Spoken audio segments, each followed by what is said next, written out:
بسم اللہ الرحمن الرحیم۔ السلام علیکم ناظرین، آپ دیکھ رہے ہیں the info T V YouTube channel. آج کی اس ویڈیو میں آپ کو واقعہ کربلا میں فتح کس کی اور کیوں اس کے بارے میں بتاؤں گا۔ دنیا میں جو صاحب عقل بھی کوئی عمل انجام دیتا ہے تو اس کا کوئی نہ کوئی مقصد ضرور ہوتا ہے، اور مقصد کے اعتبار سے کامیابی اور ناکامی کا فیصلہ ہوتا ہے۔ عمل کے دوران پیش آنے والے حالات و کیفیات ناکامیابی کی علامات ہیں اور ناکامی کی۔ ایک کاشتکار اپنے کام کا آغاز کرتا ہے تو سب سے پہلے زمین کی حالت خراب ہوتی ہے، اس کے بعد اس میں میوہ دانہ ڈالتا ہے، دانہ خاک میں مل جاتا ہے، پھر زمین پر بہنے والا صاف و شفاف پانی خاک میں جذب ہو جاتا ہے، اس کے بعد فصل کو سہارا دینے والا کیمیاوی مادہ زیر زمین گم ہو جاتا ہے، تب کئی زراعت کا عمل مکمل ہوتا ہے جس میں ظاہری تباہی و بربادی کے سوا کچھ بھی نہیں ہے، لیکن جب 4 مہینے گزرنے کے بعد سرسبز کھیت سامنے آتا ہے تو سب یہی کہتے ہیں کہ کسان اپنے عمل میں کامیاب ہے۔ کسی نے اس کی کامیابی پر یہ اعتراض نہیں کیا کہ دانہ برباد ہو گیا، پانی جذب ہو گیا، کھاد کا پتہ نہیں چلا، اس لیے کہ کامیابی کا فیصلہ نتیجہ کے اعتبار سے ہوتا ہے، حالات و مقدمات کے اعتبار سے نہیں ہوتا۔ مقصد حاصل ہو گیا تو انسان 1000 مصائب کے باوجود کامیاب ہے، اور مقصد حاصل نہ ہو سکا تو انسان لاکھوں سکونوں کے باوجود ناکام ہے۔ اس بنیاد پر یہ فیصلہ کرنا آسان ہے کہ کربلا کے معرکہ میں فاتح کون ہے اور شکست خوردہ کون۔ دونوں فریقین کا مقصد دیکھنا ہوگا اور پھر مقدمات کے حصول و عدم حصول کا جائزہ لینا ہوگا۔ امام حسین رضی اللہ تعالی عنہ کی نگاہ میں دنیا کا کوئی آرام نہ تھا، انہوں نے مصائب کا راستہ اختیار کیا، یعنی دکھ و مشکلات کا، اور اپنے قتل کی پیشن گوئی کر دی تھی۔ اس کے برخلاف یزید حکومت چاہتا تھا اور دین محمد صلی اللہ علیہ وسلم کو کھیل تماشا کہہ رہا تھا، نعوذ باللہ۔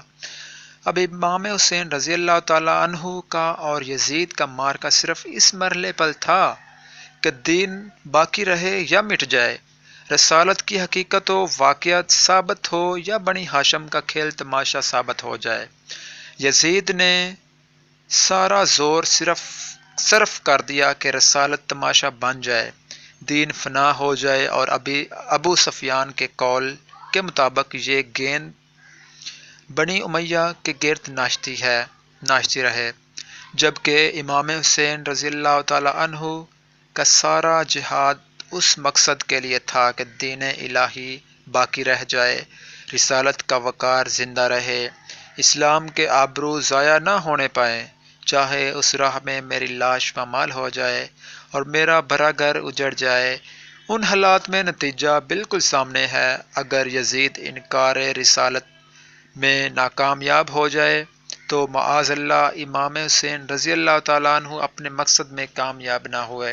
لیکن اگر یزید خود ہی امام زین العابدین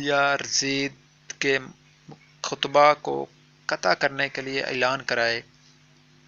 اشہد ان محمد الرسول اللہ، تو یہ اس بات کی دلیل ہے کہ یزید نے اپنی شکست کا اعتراف کیا اور امام حسین نے کربلا کے بعد شام کا معرکہ بھی فتح کر لیا۔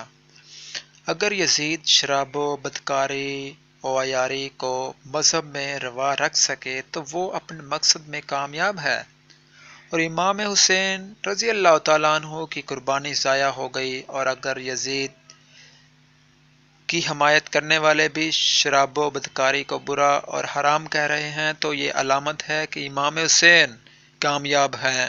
اور یزید ناکام ہو گیا۔ امام حسین کی اصولی کامیابی کے بعد حالات زمانہ کا جائزہ لیا جائے تو ہر دور کے حالات امام حسین کی کامیابی کا ببانگ دہل اعلان کر رہے ہیں۔ یزید کامیاب ہوتا ہے تو اس کی کامیابی کے اثرات ہوتے، لیکن آج نہ اس کی قبر کا نشان ہے، نہ اس کے زائرین ہیں، نہ کہ اس کا نام لیوا ہے، نہ اس کی بارگاہ ہے، نہ اس کا تذکرہ ہے، نہ اس کی راہ میں فداکاری ہے، نہ اس کا پرچم ہے، نہ اس کا کوئی نام و نشان ہے، اور اگر کوئی نام ہے تو داخل دشنام ہے۔ لیکن امام حسین آج بھی ہر جہر سے فاتحہ اور کامیاب ہیں۔ ہر محرم اس کی فتح کا اعلان کرتا ہے، ہر گھر میں ان کا عزا خانہ سجایا جاتا ہے، ہر شہرائے پر پرچم ان کا لہراتا ہے، ہر بزم میں تذکرہ ان کا ہوتا ہے، ہر پیاسے کو پانی انہی کے نام پر پلایا جاتا ہے، ہر قانون الہی اور تعلیم اسلام کا پرچہ انہی کی مجالس میں ہوتا ہے،